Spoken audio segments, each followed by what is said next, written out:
Hey guys, I'm Jeremy, and I figured I'd give you guys a little advice on making campfires. I've been doing this for, all my life since I was a little kid. And, I've hiked the Appalachian Trail and biked around the world, and now I'm doing the van life camping and stuff, so I'm sure I've made, hundreds and hundreds of fires. It doesn't mean that I'm perfect. You could still have, even if you made a lot of fires, you could still have a lot of problems, like if it's really wet wood or something like that. So it could be a little different depending on the area. Like if you're van camping and like a campground where people are all the time, it's going to be like a little different than like if you hike on a trail with very few people. Because if you're on a trail that there's not that many people and you're miles away from anyone, like there's going to be wood all around, and it should be much easier. So like lately I've been doing more of the van camping, so I'm camping in camp areas where there's usually a decent amount of people that are here throughout the year. So everywhere around here, at least within like 100 feet, there's no wood, for the most part. So you can buy a bunch of logs, but you'll still need like small branches and kindling and stuff like that to get the fire going. Of course, you could use some lighter fluid or something like that. But let's say, you didn't buy any firewood, because those are like $5 or $10 a bundle, at least in Colorado. And so the first thing you need to begin a fire is like, let's say some paper or leaves, but you don't want to get that yet. You want to even see if there's any wood around the area, okay? At least twigs, okay? And you don't want to grab big logs, because big logs are not going to start easily unless you have medium logs, and medium logs don't light easily unless there's some twigs, and twigs don't light easily unless there's some papers and leaves or whatever. So I would first kind of walk around, within 100 feet or so, and see how much is there. And like I said, if there's a lot of people camping around the area, you're not going to really have that much wood there. So you're going to have to start to walk, a little further. You've only got to go about 5, 7, 8 minutes until you'll eventually come to some wood. Like I'm here at a campground. There was nothing around the campground. You could even see all of the trees, the limbs that people have cut off. But once you get down to the water, for instance, that's not even a bad spot to get some wood, because a lot of time in some rivers, all of the branches and trees fall into the river and they're on the bank. Now, sometimes those are wet and rotted out, but at least that could be one spot, for example. Another thing to consider when you get to a campground, especially if there's a lot of other people that generally camp there, go by the other fire pits. Not the ones where people are staying, obviously, but sometimes people did have fires there, but they left a pile of wood. I've had that a couple times where I just kind of walked over and I saw it kind of by accident. I was walking by, I was like, oh, there's all my wood. So just grab something from like right next door. So that could be a quick way to get quite a bit of wood. You can even grab some of the wood that's been already burned. Like I just did that now today. I usually wouldn't do that, but if I don't have any other big logs, I might be able to try some of that stuff. But generally try to start with a clean slate. So yeah, the first thing, like I said, you're going to look for these smaller branches, which is generally not a problem.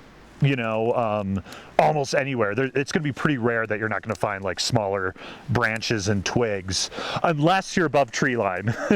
If you're above tree line, you can pretty much forget about making a fire for the most part.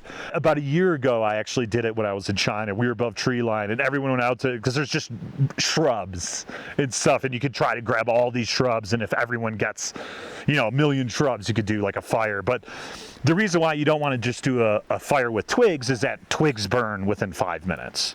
So you just keep having to constantly throw in all these twigs to keep it going. So that's where you want to find some more of your medium logs, which generally isn't too hard. And some of those you can break. You could hit against a tree or something. At least if they're about, I guess about within, 3 inches or so, you should be able to break some of those. Once you get up to about 4 inches or so, or a little bigger, those ones are going to be pretty hard to break. But that's okay. If you do end up with medium or big size logs that are like, 10 feet long or something like that, still bring it over. You could put that over the fire and just burn one section and then just kind of move it down, or you could burn it in half. It would be more ideal to either like saw it or use an axe. But the thing is honestly, sawing, it might look quick, it might look fast in like a video or something like, oh, good. I mean, it's really exhausting. to use like most saws, like, and it takes about 10 minutes, so it's almost not even worth it. An axe makes more sense. If you have some big pieces, you could hit things down a little bit easier with an axe, but I generally have never brought that almost my entire life, except for maybe a couple trips, but it's quite rare. So you don't have to generally do that. You could pull back bigger things, break off what you can, and then burn off the bigger sections. I mean, if you're only doing a fire for like 2 to 3 hours, you don't need a ton of stuff anyway. So there's a couple different techniques that people use. You could do kind of a box fire, which is just like what you assume, you know, in the box, basically we kind of put some leaves and some tissues and things like that. And actually sometimes that's how I do start fires over the years. I kind of start with a small box and then maybe I'll do like the triangle one. And so yeah, you could put basically either way, you're going to put like either your leaves, pine needles, or some paper, things like that, kind of in the bottom. Spread it out a bit. You don't want it all in one area. And then the next thing are the small twigs kind of on top of that. And then you get into the little bigger ones, and you could start to either make a triangle or continue with that box. And basically most of the way you do it is like the triangle, and then you'd lean those sticks together in the different directions as you go. And you know, you just get bigger. You don't have to put all of the biggest ones on right away. You know, once that gets going, then you can start to put on the bigger stuff. The problem you're going to have with fires a lot of the time is that there's not enough oxygen. So you do have to make sure that air can get in there. And so, yeah, that generally should go okay, unless, you know, the wood is really wet. Another thing to check, like you'll see a lot of logs around, but not all logs will burn okay. You got to see if it's rotted out. And you'll know if it's rotted out because, I mean, even with your hand, it's almost like mud or like rubber. It's just, you can tell it could easily, like you could put your nail into it and it could like fall apart really easily. That means that wood's rotten. Basically, you don't want to use something that's waterlogged like that. It will never burn. So, and the same thing too, you don't want something very green, except for like maybe pine needles. Like with this fire, I'll probably use some of those, like a pine tree, because the sap and that kind of stuff burns easily. But generally speaking, any green plants or any tree that you just cut down is not going to burn that easily because it has a lot of water inside still, and that takes, I don't know how long it dries out, a couple months or something like that. So you're going to want to have stuff that's already dead but not super old.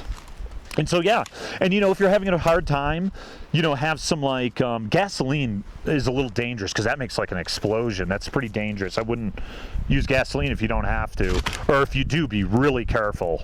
You know, like light, if you put on some gas, light, like let's say a tissue, and throw that in. When you get really close, a lot of people make that mistake. They'll light that with gas. I mean, that thing will burn your eyebrows and your hair and your beard off. So yeah, gasoline's not the best thing to use.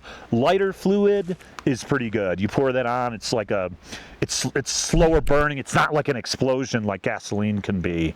And also, you know, you can use leaves. A lot of times leaves are wet, so just use, you know, like a few different papers. You could put, you know, 2 or 3 different papers in the bottom there, light those to start it, and you should be fine.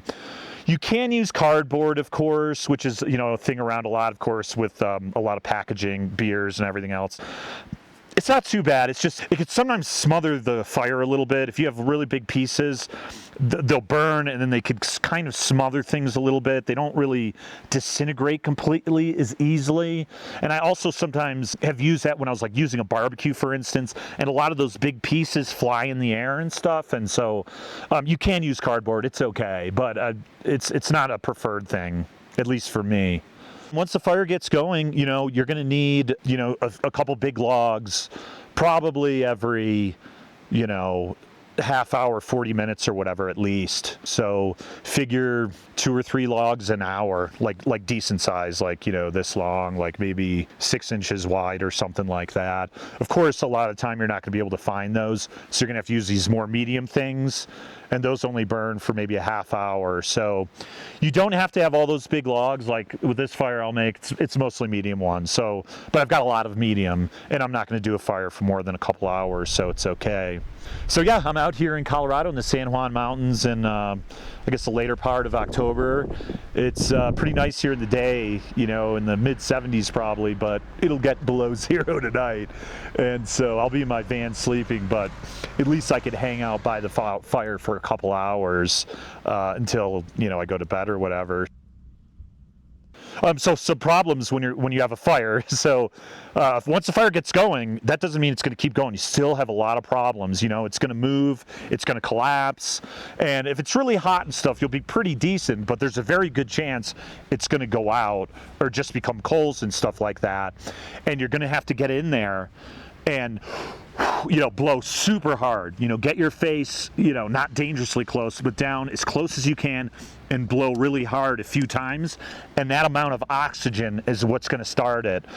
You can use, like, you know, some cardboard, or actually it's really ideal if you don't want to get your face in there, if you've got like an air pump you use for like a raft or for your inflatable mattress. I guess maybe a bike pump might work, or any of these pumps. You could put that down. I've used that too, and you just pump and then you just keep getting it going. It's probably good to have a little bit of a, you don't have to have a big hole, but something kind of a little bit below. But yeah, you just got to make sure that there's some air getting through there, that you don't smother the fire. I think a lot of people think, oh, I want a bigger fire, so I just keep putting all the wood and it's going to work out, but you're probably going to smother it.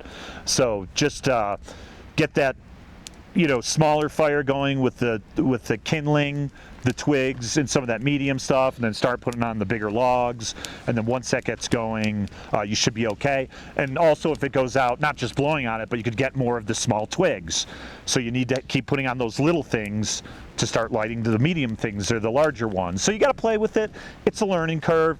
It's never perfectly easy. I come out here sometimes and I light it. It's like, boom, it's just going. There's other times I'm sitting there like, what is going on? And it takes, you know, just like 5 people. It takes them an hour and a half to get a fire going. So it's definitely a challenge, and it's something that, you know, is fun, especially once it gets going. I call it hiker TV, because it's just, you know, at the end of the day, everyone just kind of mesmerized by the fire.